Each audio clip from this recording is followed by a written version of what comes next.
Okay, so I'm putting this video in here so you guys know. This is episode 188 of the podcast I just did with my buddy Greg. I'm putting this in the beginning of the video because I missed hitting record on you guys. You didn't miss a lot. It was just us talking about, let's get started, and then I hit record. So join the conversation. I hope you guys enjoy. Please listen to Greg's podcast, 5 and 40, and thank you for watching. Hope you guys have a great day. Bye. Phone is actually sitting beside me on the table with the microphone on it. And I'm setting up my GoPro right now so I can kind of show this off, but we were talking earlier about doing a podcast, and I think you got busy, and I just recorded one anyway because I was like, I got so much crap to talk about. This isn't anything you and I want to talk about, but I'm going to go ahead and put it out there. But you've already done 2 episodes of your podcast. Yes, I put the second one out yesterday. Yeah. I listened to it. It was great. Oh, appreciate that. Your energy was up. You were excited. You had good topics. Everything flowed smoothly. I was like, all right, way to go. Yeah. Yeah, well, appreciate that. You know, it's pretty interesting. I mean, 2 episodes in, I guess I was assuming that there'd be a bunch of stuff I was doing wrong, but I've listened to quite a few of your podcasts and other podcasts, so I hope maybe I had sort of an idea of how to do it. Yeah. But you know, one other thing that's sort of interesting is just being a brand new podcast. You know, you figure you'd have one listener, but I know you talked before about me being in the band down here, and I worked in the hospital and just basically spammed everybody I knew with the podcast, and I've already had about 120 likes and about 65 listens on my first episode, which I thought was really great for just starting out. Yeah. And then at work and walking through the halls or just talking to people, you know, they're even at the band show. At the show last night, I had people come up and do the show and say, hey, dude, listen to your podcast. So it's pretty good, but I've been getting a lot of feedback, and people have been helping me out. It's been encouraging. It's been a lot of fun. Yeah. Well, and, you know, one of the cool outlets, you and I talked about this before, is the fact that because of the band, in a way you can sort of invite people on your podcast to come out and see the band. And it's sort of like a marketing thing that you could do of, hey, come by and check us out. But also, with the band, you could be like, hey, by the way, I also have a podcast, and this is what we talk about if you want to check that out. It's like a creative outlet for you to do that's outside of everything you do at work, which is, you know, it can be repetitive in a lot of ways. And this allows you to be creative and kind of have your outlet. So I felt like it was a good mixture and a good fit. And, you know, I look forward to hearing many more. Yeah, I mean, it's really great to walk around at work, because I've been at work and people are like, hey, I heard your podcast, and then other people are like, you have a podcast, right? So it's kind of spread in that way, and then I have people at work will say, oh, we saw your band. People like, you have a band. So you're right, they do kind of cross-promote each other, and yep. On this last episode, I sort of did a shameless band plug. Yeah. So, but it really is pretty cool. Your wife, you know, Dolores gave me some really good feedback, I thought, after the first episode, just kind of about how I had some topics that I was high energy on and some topics that I kind of wasn't, and they were more just sounding factual. Mm-hmm. And so I thought that was great feedback, and I sort of took it and I just thought about kind of what that was. In the first episode, I kind of had a bunch of notes, and I think that some of that was due to maybe just reading notes, whereas the second episode, I really did a lot less notes and kind of was more off the cuff about it. Mm-hmm. And then, too, it was kind of interesting because of the fact that I think about the band. And in a lot of ways, sometimes the band stuff and the podcast stuff kind of cross-promote or pollinate or whatever you want to say about it. Yeah. But just the point that, I mean, bands can be different things, right? And so you have a lot of bands where people are kind of just playing the music they want to play, and they're just kind of whatever. But our band specifically has the goal of playing songs that people know and people like, and our goal is to entertain the crowd. And I mean, we like playing the music, and we're enjoying what we're doing. But we really, as a whole, everyone has the same goal, that we really want other people to enjoy themselves, right? Yeah. And so I know you've seen the band, and you come out, and I have my wireless mic, and I walk in the crowd, and you get up, and we get people involved, talk to people, and joke around. I mean, and it's almost like a persona in some way, if that makes any sense. Yeah. Right? Yeah. It's sort of like I go stand up in front of the band, and like some light switch comes on, and it's like then I'm the front man, and I have this job to do. Yeah. So in some ways, it was like I thought about that with podcasts, and I said to myself, well, why should that be the same? Why shouldn't it be like that? I go start the record button. Why shouldn't it be that then I'm upbeat and then I'm engaged in the topics and then I'm that person, right? Yeah. So I put some thought into that for episode 2, and I really felt like that, and I'd like the lawyers to listen to it because I really felt like that it helped a lot with what she was talking about, which I thought was great feedback. Yeah. Well, and like I told you, I'm a little partisan, so I'm going to be like, oh, it's great. And she's going to be like, well, you can work on this. And I'm like, she's right. Yeah, no, I mean, listen, I listened back at it after we talked, and she was absolutely right. I mean, there were a couple topics that I was just really engaged in, and a couple I thought were more kind of, wasn't that they weren't informative and stuff, they just weren't, there wasn't a lot behind them, right? Yeah, well, and that's one of the things is when you're getting started, a lot of people want to be supportive, but they won't give you really honest feedback. And it's weird how, as close as she and I are, we've been married, God, this April will be 15 years, we've been together almost 20. She's like, I got some notes. And I'm like, oh, geez, what? What now? What, And every episode she'll tell me, she's like, I like it, but, you should work on this, or I don't know if you're paying attention to this, but here's some feedback. I'm like, okay. She's like, I'm just trying to help you get better. And I was like, I appreciate that. I mean, I try to be very open, and it's hard to be open when you're the one that's, doing the thing creatively. You're like, yeah, but I'm in it, and like this is just the way I do it. But at the same time, if you don't listen to notes, then you're not really helping the audience grow. And what you want to do is basically entertain people. I mean, this is all entertainment. I know a lot of the guys that I work with listen to this while they're at work, and it lets them pass the time so that they're not falling asleep. Well, then, I got to remember the fact that, oh yeah, I do the same thing. The last thing I want is somebody driving down the road and being like, you know what I mean? Right. Yeah, you got it. I want them to tune in and be excited and be like, I can't wait till he talks about this thing, Well, and I have a lot of feedback, and I appreciate it all, and a whole bunch of it was positive. And, to hear you tell me that, because you've been just doing this so long, that, hey, it's going good, and your formats are good, and things are, that means that I'm doing it right, because you just don't assume you start something out and it's going to go well, or at least I don't, right? Right. So, I mean, but I'm enjoying it, and the second episode, like even the research leading up to it, because I have to do some research on some of the topics because I want to make sure I know what we're talking about.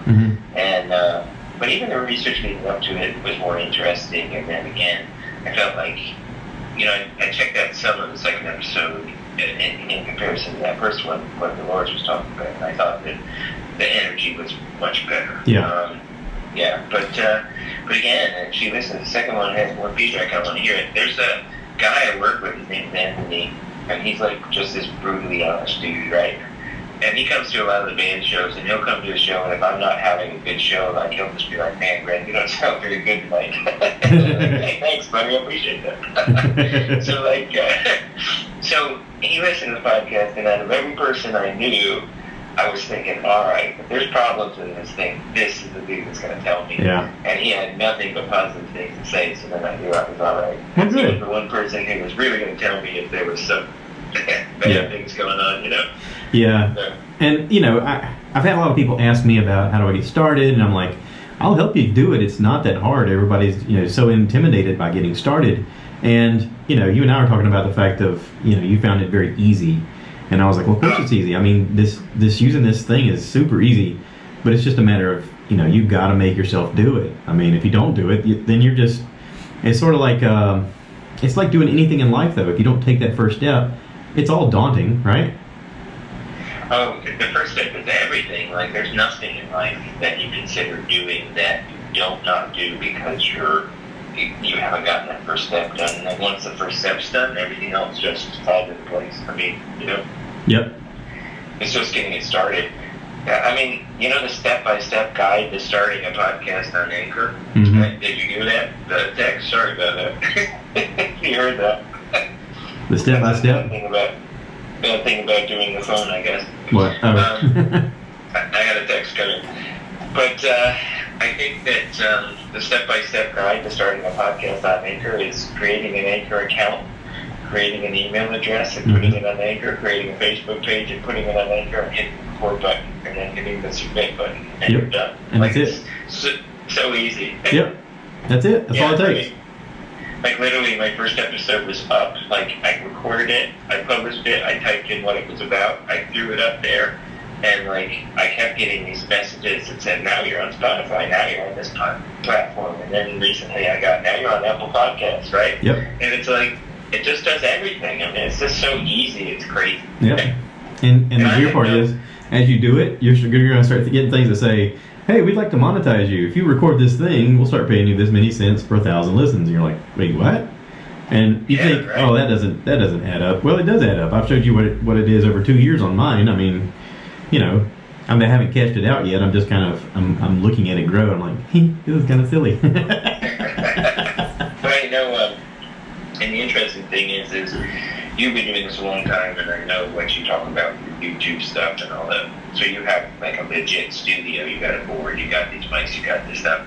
I have none of that stuff. I'm recording mine directly, sitting on my desk with the iPhone right in front of me, recording it on the iPhone, which has this really great microphone, right? Mm-hmm. And I mean, I listen to my podcast, and I don't like listen to it and go, "Man, this is low quality. I really need to get some stuff." I mean, it's really good stuff. It's kind of crazy. Yeah. Yeah. I mean, you need like literally nothing. You need a phone. Yeah. And then you need to download an app. And then it's so easy, it's ridiculous. Having all this stuff in this room was just me wanting to step it up a little bit with, guests and, sound quality and, more consistency of freeing up my phone, because, you and I actually recorded several podcasts where the phone would ring and I'd lose the podcast and I'm going, "Where'd it go?" But I learned some stuff along the way with that too. I mean, and that was back before Spotify owned it, so they may have things now that help stop that from happening while you're recording. So. Oh no! Listen, you told me about that, and but unfortunately, when I recorded the podcast yesterday, I learned it because you were saying on another podcast I listened to that you had come up with a way on Anchor where you could just kind of block it from anything coming in your phone. Yeah. But airplane mode doesn't. If you put it on airplane mode, it'll still record it on airplane mode. Now, when you're done, you can't post it on airplane mode because you're blocking the internet. Okay. So you get up airplane mode and you can publish it. But if you put it on airplane mode, nothing comes in and it doesn't get interrupted. However, yesterday I didn't do that, so probably about 28 minutes in, I get the phone call and lost it all. It's like, well, yeah, and I've kind of figured out around that doing. There's another app called Voice Memos, and it doesn't have to be that one; it could be anyone. It's just a voice recording thing, and I've learned that you can do that and then upload it through Anchor, and it does the same thing. But yeah, I mean, I haven't tried the airplane mode yet. Yeah, I have a note now on my computer monitor that's in front of me when I record my podcast, and it says airplane mode. Okay. Because as long as you're on airplane mode, you won't have any problems. Now you can't get any calls, but who cares? Yeah, while you're doing it, you don't want any calls. Right. Yeah. So yeah, that does work, but when you don't do that, it could be a little bit bad. However, I do feel like that when that happened and I had to redo the whole thing, like the second time, because I'd done it once, my thoughts were a lot better organized, so maybe it wasn't terrible. Yeah. Yeah, and I try to tell people all the time, whenever they ask me, I'm like, literally, it's just you just download the app and follow the steps. It's Anchor. It's so great. Purple. It's like, and it's like you have a Facebook account. Mm-hmm. So you make another group for it, and then put it up there and link it to Anchor and share it with all your friends. Yep. And then you publish your podcast, and there it is. I mean, it is crazy easy when you think about what it used to be, which was like having software to record it and then edit it, and then you had to have a platform to upload it, and you had to upload it to all these individual places. Now, Anchor just does all that for you, right? Yeah, there's a guy, I was watching this guy on YouTube, he goes by the handle The Shan Man.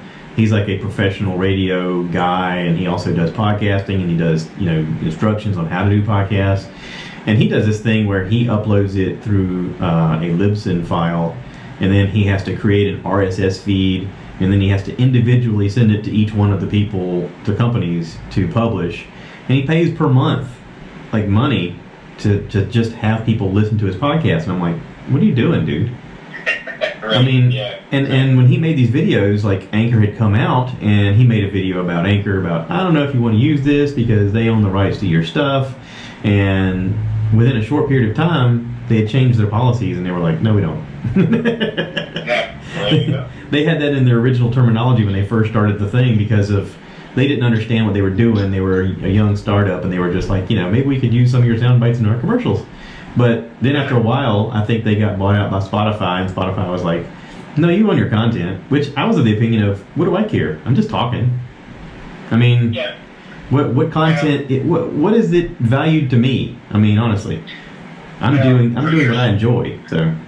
Well, from your standpoint, though, because you put it on YouTube and you probably generate more revenue on YouTube, I guess there's a possibility that if you're doing really good and they own that content, they could say they own all the audio in your YouTube feed. Ooh. Yeah. Dun, dun, dun. Well, now they don't because they changed their terms. So. Right. I'm not saying they're doing it now. I'm just saying that to me that would sound like the bad thing about it, right? Yep. And so a couple other cool things, if you don't mind kind of swinging topics a little bit. No, go ahead. And, I mean, this is just cool stuff, and you probably care, maybe no one else listening does, but, we got a new radio station in Albany. So I live in Albany, Georgia, and we have a doctor here that actually started making his own organic beer, and he opened a brewery, and he calls it Victoria Fields. And it's pretty popular. His beer is distributed everywhere, but he has this location that's a pretty popular place in town that you can go and have his beers. And he's really gone with it. He started growing organic hemp. He's doing his own CBD oil. I mean, just branching out, right? Cool.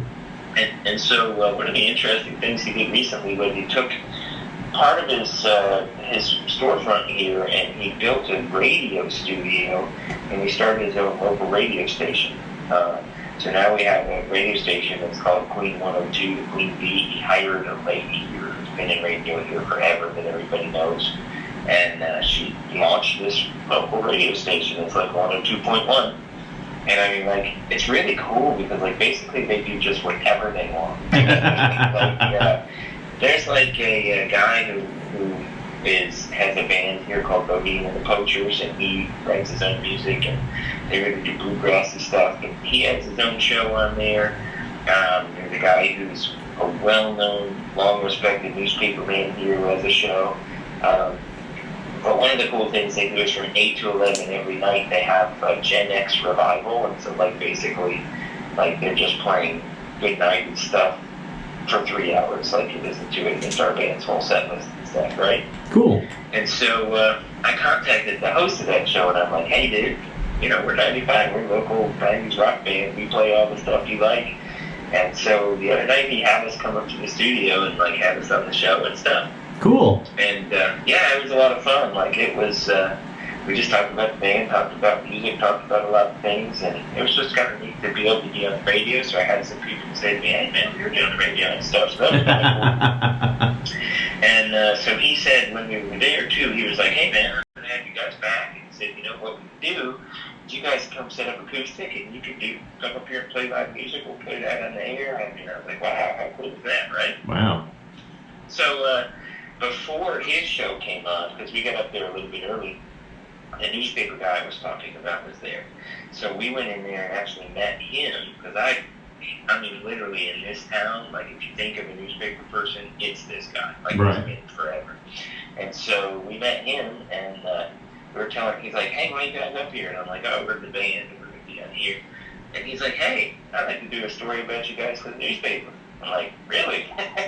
So he came to our show last night and took a bunch of pictures and said he's going to contact us next week to do some interviews and we're going to put something in the paper about us. And so I'm like, man, like, what a nice local connection to have the band kind of get thrown out there. So I'm kind of excited about that. That's pretty cool, right? Yeah, and in a lot of ways, Albany is similar to the size of Florence, South Carolina. I mean, it's a small town, but there's big businesses moving in the area and there's lots going on, but it still has that small town vibe where everybody kind of knows each other. And, sure. You've kind of culminated a cool little circle of people there that are all kind of supportive of each other. And, that's the thing I've tried to always tell people is one of the things that everybody loves to do is help each other out. Like anybody who's successful in life, if you ask them questions about how did you do this, they'll go, oh, let me tell you. I mean, people love to tell you what works, right? So, unless they're a douchebag, and then in which case, you just move on. But most people... Of the time, yeah. Well, I don't mean to interrupt you, but most of the time, too, what they're going to tell you is, oh, these are the people that helped me get where I am, right? Yeah. Yeah, that's right. But Yep. But it is interesting now. Think about it. I guess I'm 45, right? I don't think about that much. I don't care. I don't feel that way. But it's kind of interesting because in my entire life I've always been. I can be social, but at the same time, it's like my group of friends has always been a pretty close-knit, small group, right? Mm-hmm. And I don't really know why this is, but kind of I don't know if it's. I think it's my mom. You know, my mom is like this super self-reliant person. And she never really asks anybody for anything else at all. She just feels like that she can do what she wants, and she will do what she wants, and she's kind of master of her own destiny, right? And so I think she taught me to kind of be like that from the standpoint of it's like, I just always felt like that anything I was going to do, if I was going to succeed, it was just because I was going to do it. And I pushed myself, these kind of things. But this late in life, I'm sort of learning what you just said, which is that you should be that way, and you should accomplish what you want to accomplish because you do it. But at the same time, there's a lot of power in other people and networking and having, you know, a bunch of acquaintances and just having everybody help each other out, you know? Yep. And I mean, I think about it, and I think to myself about, you think you're going to be in a town the size of Albany or Florence or whatever, and you're going to get in a band, and like, it's like, okay, cool, we'll play at places where there's going to be like 25 people. Sometimes we play to a couple hundred people now, and we have fans, and we have people that follow us and want to come to all our shows, and then you have this radio thing and the newspaper thing, and it's just like, you know, sometimes in life stuff is just cool. Let's just put it that way. Yeah. I don't know how it's better to say, right? Right. Well, you know, I listened to a podcast yesterday, which I sent you. Bert Kreischer was interviewing Tom Papa. Both of them are comedians. Both are in their, I would say, late 40s to early 50s. Both of them have kids that are, you know, teenagers. And both of them have friends outside of comedy. And they talk about the fact of, you know, here lately they've invited some of their childhood friends to come to see them do comedy. He said when they show up, you know, like, hey, I'll copy some tickets, you know, just go up to the front. And they're like, so all these people are here for you? They're like, yeah. So you just do comedy and they stand in line to see you. And they're like, yeah, that's kind of the idea, yeah. And it's like, yeah, but it's you. Like, you know, because if you grew up with somebody, you're just like, yeah, but I grew up with you. Like, how is this a thing? You know? And it literally is, though, what you talk about community. It is a culmination of things where you springboard off of each other, ideas and talents and resources and whatever else. But eventually it can be something else. Like, there's no stopping you as to what it could be. It literally is having your arms outreached and saying, hey, let's do something together. And then having the community around you go, yeah, why not? And it doesn't have to be, especially nowadays with technology the way it is, it doesn't have to be the community just in your area. It's literally an outreach of the globe. Anything that you and I are saying right now, someone in Russia or Australia or even Antarctica could listen to and go, I like these dudes, man, they're pretty cool, you know, but there is no limit to the outreach. It's just a matter of, is someone ever going to click on it and go, how about that? They're talking about something I'm interested in. So...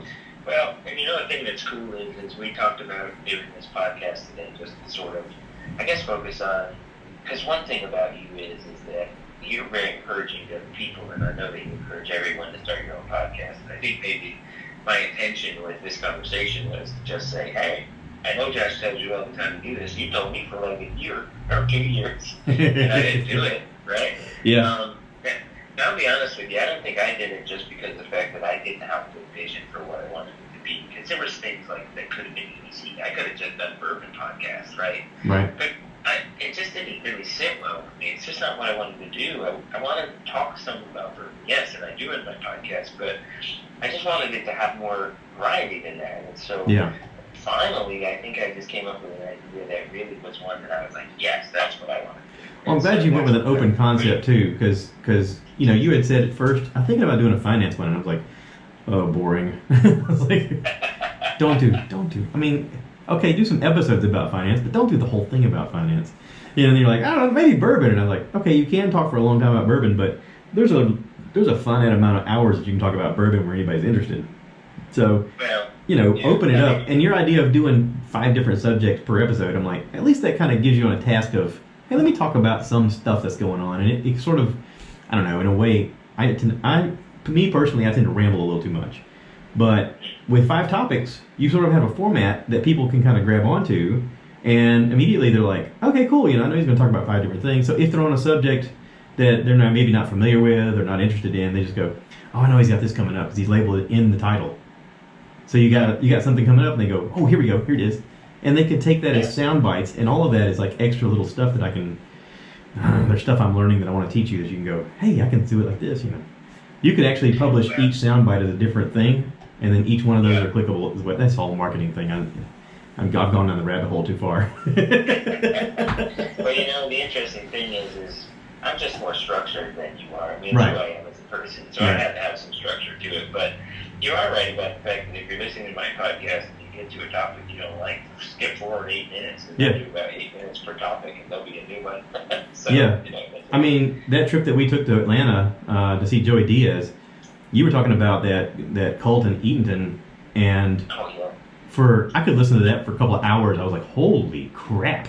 But it would have been a podcast where it would have been fun to like ask questions along the way, and because you've learned so much just by going down the Google rabbit hole of learning about it, that it was just fascinating. But the whole time, I just kept thinking, holy crap, I can't believe this actually happened, But yeah. Well, I think I actually pushed that out to about 12 minutes, and I think I could have done it under 20. Yeah. There's just, like, that thing is so ridiculous, it's crazy. And we could do a podcast with you one time if you want to do a Q&A. Yeah. Because there's stuff that wasn't on my podcast that's just still stupid about it.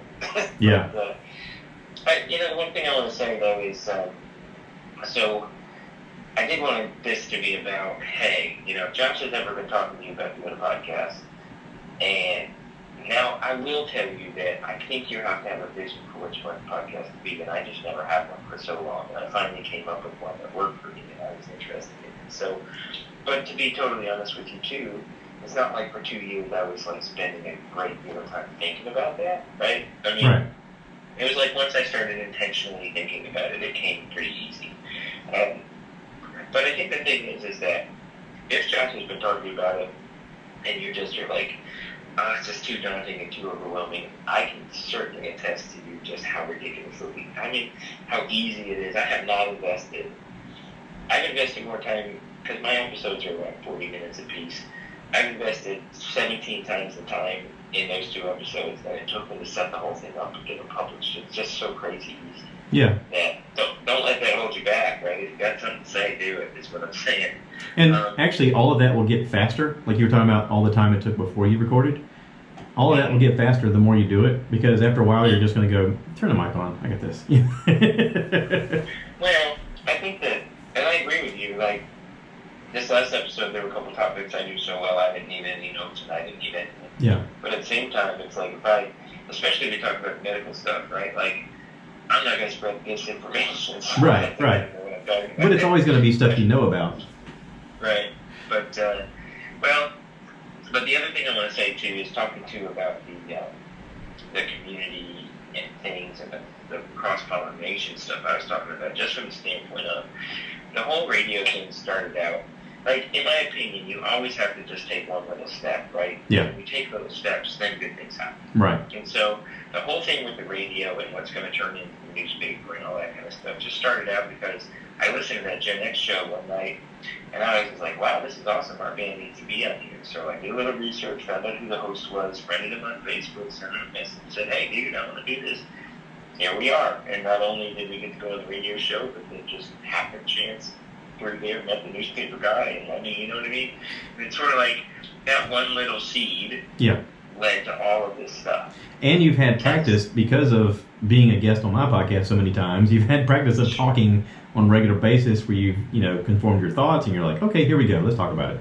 So everything is a muscle in your life. You don't realize it, but everything is a muscle that you build up over time, and that just helps you do the next thing that's coming up, even though you don't know what it is. Well, that was cool, because when we went on the radio and put the headphones on right before we were going to talk, the guy was like, hey, you guys been on radio before? And we're like, nope. But because I had been on your podcast and I've done podcasts and all these kind of things, it really went smooth. It really went really well. And he's like, yep, that was good, So most people, the first time they hear their own voice through the headphones, are like, what the hell is going on, Everybody has that moment of shock of, this is how I sound? Oh, it's so crazy. Like, everyone hates their voice, right? Yeah. Like, if I listen to myself singing out of recording, I always think it sounds terrible. Now, there's no possible way it's terrible, because if it was, no one would like any of it. But, you just tell yourself you just don't like it, so you're right. Yep. I can't tell you how many times I'll hear myself, like I'm scrolling through files once in a while, and I'll hear me start talking, and my immediate thought is, shut up. Yeah, right. Yeah, exactly. I heard somebody talking about depression and panic and social anxiety and stuff like that. And apparently, remember the opera singer Pavarotti? Yeah. He was like a big deal when we were younger. He was, I guess, one of the three tenors. Wasn't that a big thing? Okay, so this guy had crippling anxiety, and he was famous for always saying, all the time, that he doesn't know why anybody shows up, he sounds terrible. He was afraid all the time. He was like, everyone's going to find out I'm a fraud. I can't really sing. I don't know why they're all here. He doubted himself all the time, and yet every time he opened his mouth, everyone around him was like, holy crap, listen to the voice on this guy. And how crushing that must have been. Like, yeah. So every single performer, I mean, even if you go sing karaoke song, but whatever, you have this anxiety, right? Like, I could do 100 shows, but it doesn't matter. Show 101 before we go on. I'm nervous about it, right? Yeah. And I actually heard Mariah Carey talk about that. She was, one of the best singers in the world, done thousands of shows, and she says she's always nervous, and she says sometimes I'll throw up. Yeah. And she says, but it always, like, she takes that energy and turns it to focus. And so I do the same thing. I'll be nervous before a show, and so I get on. I'm gonna make sure those first couple lines are like dead on, and once they are, it's all good after that, right? Yeah. But Pavarotti, though, I mean, with that level of anxiety, I mean, you have to imagine he was up there singing, and like the whole time he was probably just terrified. Oh yeah. That'd be so difficult. Wow. Yeah, I mean, I hear those stories, and it just helps me with focus and appreciation of the gravity of it, and going, well, here's a guy who is literally at the top of his game, and even he was like, I'm a sham. No one's listening. No one cares. I'm awful. And it's like, no, dude, you're the best. you're literally at the top of the vocal list. How many entertainers, though, are just like products of pretty terrible stuff, like comedians specifically, right? Yeah. Like, aren't most comedians just like products of the most horrible? Almost everyone I hear, they talk about something traumatic that happened to them when they were young, and it shaped who they are later on. Today, as a matter of fact, I was listening to Dr. Drew. He has a podcast called Dr. Drew After Dark. He has multiple podcasts, but anyway, he's doing this one with another comedian, Kelsey Cook, and Kelsey has she has a podcast also.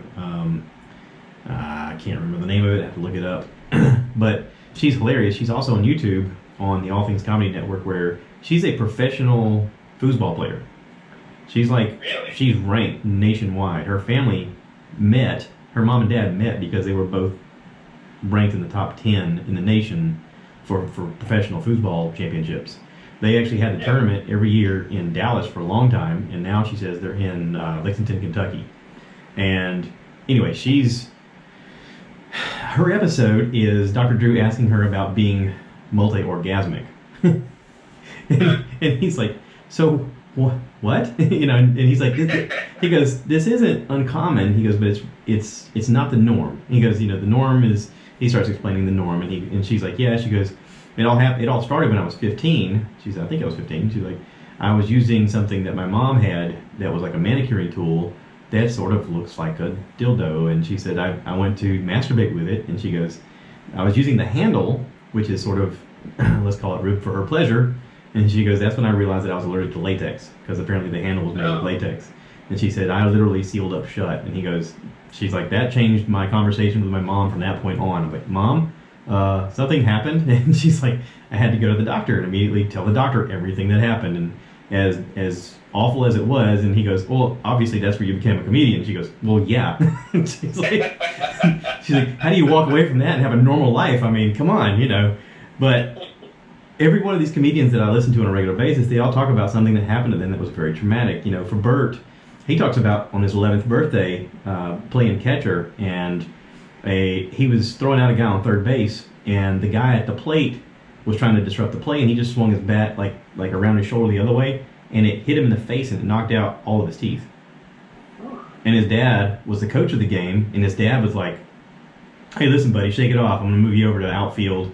We just need one more out." And he's like, "But my teeth." And he's like, "Yeah, buddy, we can't quit right now because we'll lose the game."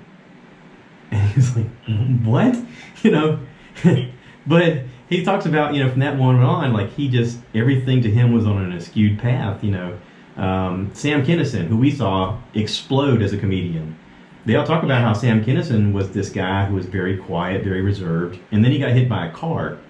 After this traumatic brain injury, he became Sam Kinison that you see on stage.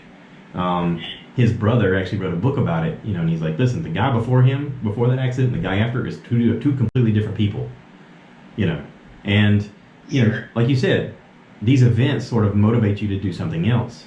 I think if you live a happy, normal life, it's very odd for you to want to get in front of people and be like, hey, by the way, here's the thing that I think is funny that you're probably not going to like. Oh, yeah. No, I mean, it is.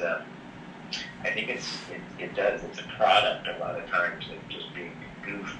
Yeah. To kind of cover up whatever pain it is that you're going through or whatever these things are. And, so. Well, even these musicians, Joe Rogan's interviewed many musicians that come in there and they talk about, when I was younger, I was really awkward and felt out of sorts. And, well, how'd you get into music? Well, I realized that if I could sing or play guitar, then I could get a girlfriend. Yeah, right. Yeah, seems like good math. So one thing that's pretty interesting too is so listen, I haven't been in like 1,500 bands or anything, right? But I've been around music and I've been in a few bands, and sometimes the people that are really the best musicians, especially like maybe the best drummer or the best guitarist, like some of you look at like, oh my god, that dude is so ridiculous.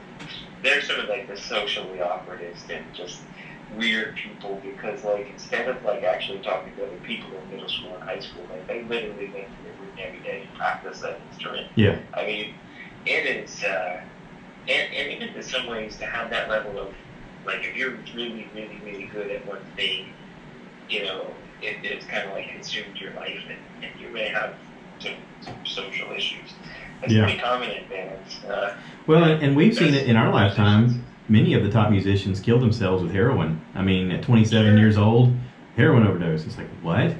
And you hear about these guys' stories, and it's like, they're great songwriters, they're great musicians, they really throw their vocals out there, and they're super depressed because they feel discommunicated with everybody, and suddenly money is no issue, and they can just dive into their awkwardness, and they think that heroin's going to fix their problem, and then they're dead. And we've seen it a lot in our time. Oh yeah, it's not like, I mean, the songs that really resonate with people just a lot of times are sort of about, I mean, to some extent, maybe pain as well. I mean, you know what I mean? I mean, it's like, there's some happy songs, right? But, most of them are like these people that just have all this pain and they're writing these songs and they connect and resonate with people, but doesn't mean they're happy folks, that's for sure. Yeah.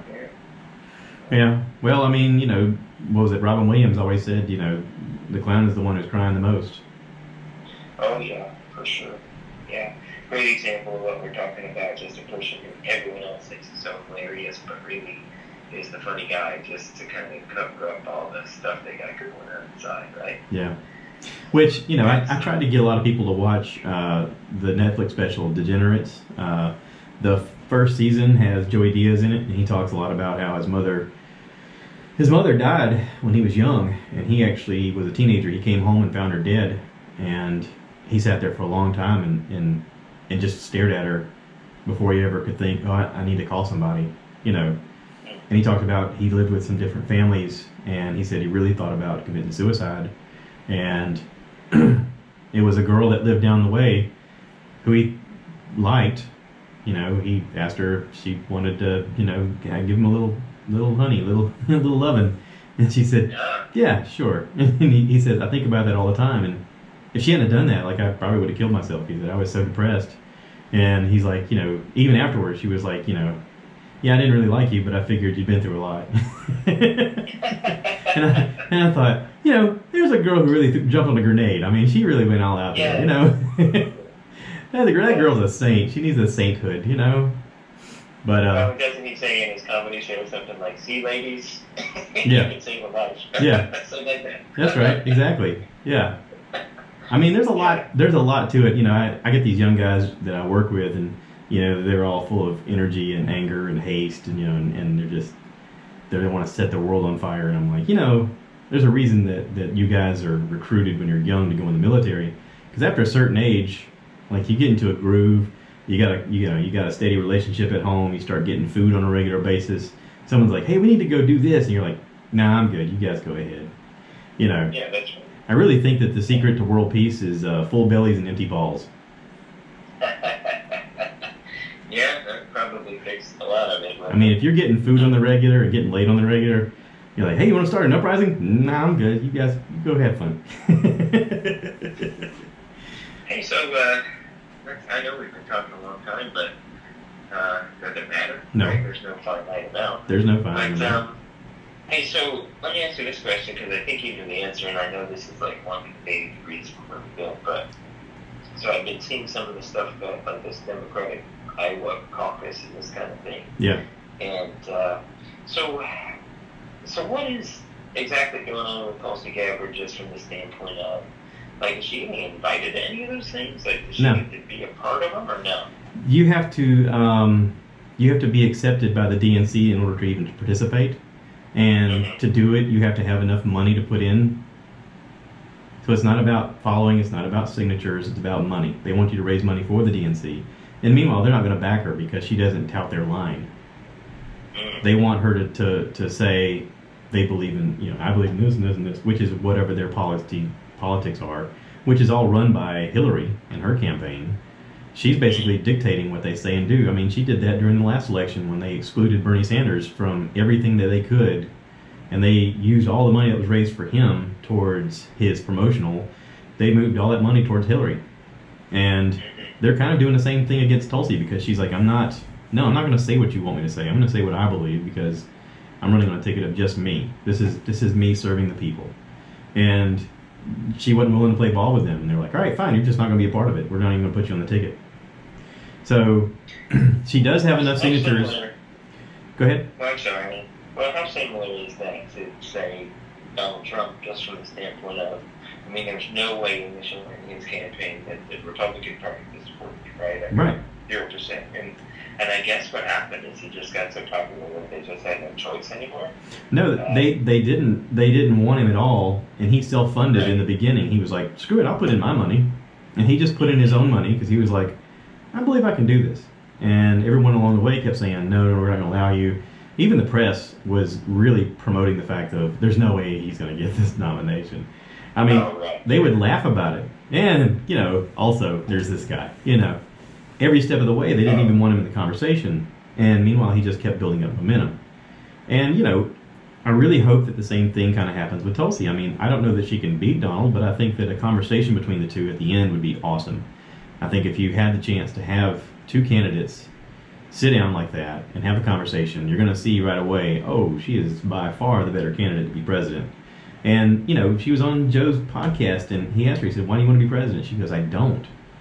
I didn't want to be congresswoman, but I felt like it was a calling. I felt like it was my duty to serve the people above my own needs and desires and wants.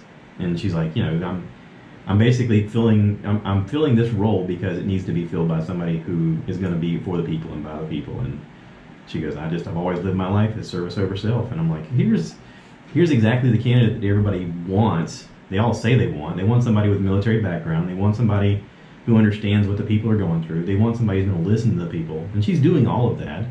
She is currently a combat vet, a military combat medic. She served 16 years in the National Guard. She has combat experience. She is serving as the second congressional district leader of Hawaii for the past 6 years. And she's on social media every day posting her life live, whether she's at the gym or she's on her way to another rally or she's doing a local whatever. Everything she's doing is live. She's got somebody that constantly puts her on and says, all right, Facebook Live, go ahead, talk. And she's like, all right, so I guess we're doing this now. I mean, and she's just like, hey, I'm not serving any special interest. I'm not taking money from any special interest. We're only going on people self-funded, and because of that, she doesn't make the qualifications for some things. But here in my little town of Florence, South Carolina, I'm driving on I-95 and I can see multiple billboards with her face on it, and I'm happy to vote for her. I'm happy to root for her. I mean, I want to see this conversation happen between her and Trump. I would love to see the two of them at the very end and have that be a dialogue between our country. And I guess the interesting thing just might be that, I guess Donald Trump had so much money that he didn't really need them anyway. No. He could fund it himself, and I guess maybe if she has the disadvantages, he just doesn't have this unlimited bankroll like he did to do that, huh? Which is what Bloomberg and Buttigieg and Steiner, they just have unlimited budgets of spending billions. Yeah. I mean, yeah, and they're all willing to play ball with everybody. They're all willing to, I'll talk to your group, and I'll, it's all. The really crazy politics. Thing is to me, and I mean, I don't know where you lie or whatever, but it almost seems to me like that if you just took what's happened during Donald Trump's presidency as far as jobs and income and unemployment, just the things that have occurred and the things that he did. If he wasn't so stupid that he couldn't stay on Twitter to say dumb stuff, I mean, it would be like that. It would be like he's accomplished more than almost any president in history. Yeah. Yeah. But nobody likes him because he can't keep his mouth shut and he says stupid things all the time. Right. Yeah, I mean, if he wasn't so polarizing with people, right. the job. Oh, yeah. even his own people. Yeah. Like, he even treats his own people terrible. Right. And it's like, dude, if you would just let someone handle your Twitter, yeah, like, you could be considered, I mean, like, literally, if you just took what he's done in his presidency and put it out there and didn't attach his name to it, you'd have people saying, that president might have accomplished more than any president in history, right? Like, but because he's so dumb, he can't keep his mouth shut. It's like I don't understand it. It doesn't make any sense to me because it's just like, I can't argue with some of the things that he's accomplished. Some really nice, good things have happened for the country, but it's just because of, if it would just not talk, everything would probably be okay. Well, and, one of the things that Tulsi's kind of been upset over him over is the fact that they were bombing Syria way past the point of needing to bomb them. And she confronted him in Congress, and she said, why are we continuing to bomb Syria this many days out from the initial attack? And he said, because we have bomb factories and we need to create jobs. And she was like, that's a terrible idea to kill people. And he was like, I mean, if there's one thing different between Tulsi and Trump, it's almost like, so you talked to me about her initially one time, and I kind of went on her website and looked at things.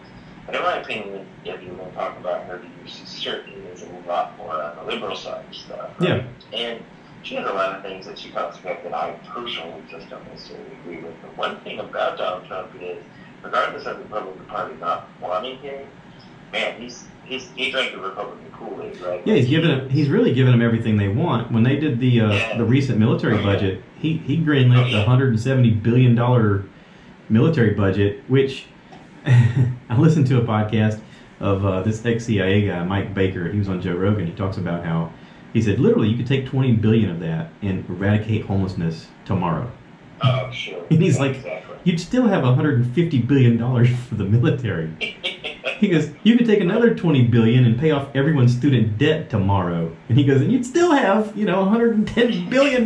He goes, holy cow, are you kidding me? How much money do you need? Well, but if you ask Donald Trump why he's still about Syria, it's just because, I mean, he's 100% Republican at heart. Like, he just believes in war. I mean, you know what I mean? It's like he is super far that way. He's not moderate in any way, shape, or form, right? Yeah. And Tulsi, regardless of the fact she may lean one way or another, is pretty moderate in a lot of things. Yeah. I think, unfortunately for her, moderates don't necessarily do well. And Donald Trump did so well just because he was so far in one way. He motivated that base And then the other thing is he had unlimited funds. I think that's her challenge is that, number one, she doesn't have unlimited funds, but number two, it is really hard to win as a moderate because you can't motivate either side. But have you noticed the conversation never has been, it's impossible for her to win because she's a woman? That's true. Well, the liberals, but they can't say that, right? Like, well, no. I'm saying even between people who've had the conversation, like even between me and friends or me and like random people, I've not heard one person say, well, she can't win because she's a woman. I've not heard that said. We finally reached a point in 2020 where that conversation it has nothing to do with it. Oh, that's right. And I'll agree with you 100%. Like, there's no thought in my mind about any candidate on either side. Right. That says someone couldn't do it because of the woman. I mean, all these other countries in the world have had women prime ministers and women leaders forever and ever, right? So, but there is, generationally, there still is a generation that lives that goes, a woman can't do this. You know what I mean? Oh, yeah. Oh, well. But they're going to die. Right. I mean, you know, they were the same generation that were like, black people can't be the president, you know. And Obama got voted president. I might have talked to you about this, and I don't know if I did or not, but it just seems to me like as things change over time, like all the old people say the exact same stuff, which is just like in my generation, and this stuff is so terrible when you look at things now and you talk about same-sex marriage and you talk about women's equality, you talk about these things, and all the old people think, oh my God, this is so bad. But, you know, looking at them is a long game, right? I mean, they're like talking to your kids about that. Yeah. They're talking about, they know you're a lost cause when you're going to die. They don't care about you. They care about right. their kids. I mean, that's why you see, and I get infuriated by people that are our age on Facebook going, well, when I was a kid, and I'm like, you're still a kid. Like, I don't consider myself an old person, but, well, no. you know, you're on there talking about, you know, when I was young. Nobody cares. Nobody cares. I mean, think interracial stuff, like my nieces and nephews go to Christian schools and do all this stuff, and you go to their football games, no one cares about race, right? Yeah. Like, everyone's hanging out with everyone, no one cares. So, you got. I remember it was a big deal when Notre Dame finally had black people on their team. Yeah, that's what I'm saying. Like, oh my God, are they Catholic? You know, it's like, what? Yeah. Well, I mean, this stuff changes over time, but it never changes with the old guard. Yeah. Yeah. They just start you, so, you know. I mean, and you and I, you know, it's nice for people our age to say we're progressive, but we still probably hold on to some of the old beliefs, but it's not about us anymore. You know, they're not targeting us. Things progress as time goes by, but give us a few years and I'll sit on the porch with you and we can talk about how that's the same as it was. Well, I mean, get off my lawn. Listening to Bert's podcast, he's like, listen, I like to think of myself as woke. He goes, but if I'm honest, I'm like 90s woke. I'm not like nowadays woke. Yeah. He's like, I'm pretty progressive for being in the 90s, you know. He's like, well, no, think about it. I mean, think about, like, if you were to talk, I mean, my grandfather's dead, right? But if I could talk to my grandfather, I mean, think about the difference that would be between, if you could talk to your grandfather to us, like how supposedly woke we'd be compared if you could talk to us and you could talk to my 21-year-old niece. I mean, it's a huge divide, right? Yeah. But it's a change over time. Now, I think that the same with information and how it divides and replicates so much faster than it used to. I think these ideas also progress quicker. Like, I think 50 years ago, you could go generations without there being any huge shifts. And now, I mean, you can be 2 generations in and the attitudes can shift very radically, right? Yeah. So, that's pretty interesting. Yeah. I'm not sure how we got into even talking about that. It's probably my fault, but whatever. Well, I have a special ability, and that is to steer conversation. Yeah, that's right. I told Jacob one time, my youngest boy, he and I were having a conversation about, I don't know, it was a video game. And then I steered it towards 3 different subjects. And we talked about it at length. And he goes, how did we get on the subject? And I went, because I steered it. And he was like, what? And I said, the next time you and I talk, I'll talk about, and I told him the subject. And he was like, that's not going to happen. And I was like, okay. And then like an hour later, we start talking and I steer the conversation. And he goes, you did it. And I was like, what do you mean? He goes, I didn't even see it coming. It's like a magic trick. Give him credit that he recognized it the second time. Well, you know, he lived in the house at the time, so he couldn't get away from it. But yeah, he was a smart guy, man. He picked up right on it. And he's like, I can't believe I fell for it. How did you do that? And I was like, I don't know, practice. But yeah, I used to joke with him all the time. We would walk into to visit like his mom, and she'd be mad at me, and I knew she would be mad at me. And we go to walk up there, and I go, she's really mad at me. I said, by the end of this, I'm gonna have her hug me. He goes, that's not gonna happen. And I was like, no. I think I can do this to where she's gonna feel sad or happy or whatever, and she's gonna be like, thank you so much. And I actually said the verbiage. She's gonna say, thank you so much. Appreciate all you do for the kids. And she's like, that's not gonna happen in this scenario. And I'm like, okay. So we got in there and I talked, and within 5 minutes, she said the exact line. And he looked at me and he was like, his mouth was wide open. He's like, how did you do this? I was like, so podcast listeners, just succumb to the mind control that is well, Mr. Peak. I've learned over time though that if you're honest with people and you have to listen to people. You have to listen to what they say. Okay, so as you listen to people, you pick up on things that are important to them. So talk about the things that are important to them, because everybody wants to be seen and heard, right? Whether they want to admit it or not, or whether they're, isolated and insular, they still want to be appreciated. They want to be seen. And so sometimes you have to go out of your way to get information from them. But in that process, that gives you a back and forth. And in that shared space, you can then say, wow, really, I hear what you're saying, and blah, blah, blah, blah. Oh, and by the way, I'm going to be dealing with something too. And then before you know it, you're in, and you're like, wait, what just happened? How did I get in this conversation? And that, Did you read that book, How to Make Friends and Influence People? Maybe 5 times. Yeah, that sounds right. He says in that book, he's like basically that the big problem is that everyone just wants to talk about themselves. However, if you are willing to listen to other people, they will tell you what's important to them, and if you value that, they will like you. Right? I may have sold Amway when I was in the Marine Corps. I'm just saying. I don't know if I ever told you that story, but I wasn't good at Amway, but I was good at understanding the tools and using them later. So yes, I did read that, How to Make Friends and Influence People, and yeah, there's a few of those. Yeah, it's good stuff though. It's good stuff for life. I mean, I read a book when I worked at Coke one time called Good to Great. It's a terrible book. Yeah. It's like it's really thin. It may be only like 50 or 60 pages. It's a terrible book, but there's good information in it. There's a couple of chapters in there that really help you understand how to sell yourself in an interview, or how to work in a way that is profitable to you and your company. It also kind of shows you why companies do some of the things they do, and it boils it down to where you realize, oh, this is why Nucor moved to the South and hired farmers. Oh, I get it now. I mean, there's little things about business that makes you sort of open your eyes wide about the world. And if you're like me, you're thinking about it and going, so what does that mean for me? What is my step? Where's my place in this? So it kind of gives you like a path of going, okay, if I want my life to turn out, it's the algebra of life. If I want my life to turn out like X, what do I need to do to multiply it so that it ends up like X? And you just figure out what it is and you fill the void. And then hopefully you find something that you enjoy along the way. So. Yeah, hopefully. Hopefully. If you don't, you can always do your own podcast and talk about how miserable your life is. And maybe you'll have an audience that enjoys doing the things on Anchor that I do and Greg does. And you can join us in a community and we can talk about it and make jokes. I told Treadaway, by the way, that I was proud of him for changing his drinking a little bit, which he knows that he and I talked about it on the podcast. And I said, listen, if you'd have lost your legs, I would have not given up. I'd have been like, Lieutenant Dan, you got magic legs. He's like, that is messed up and hilarious. Thank you. He's like, I wouldn't have respected you if you didn't. And I was like, of course you wouldn't. But I'm happy that he's a lot healthier now, and I'm rooting for him to stay on the path. I think he is. So I know you're listening, buddy. We love you. I keep wanting you to do your own podcast, which I'm going to get you to do it sooner or later.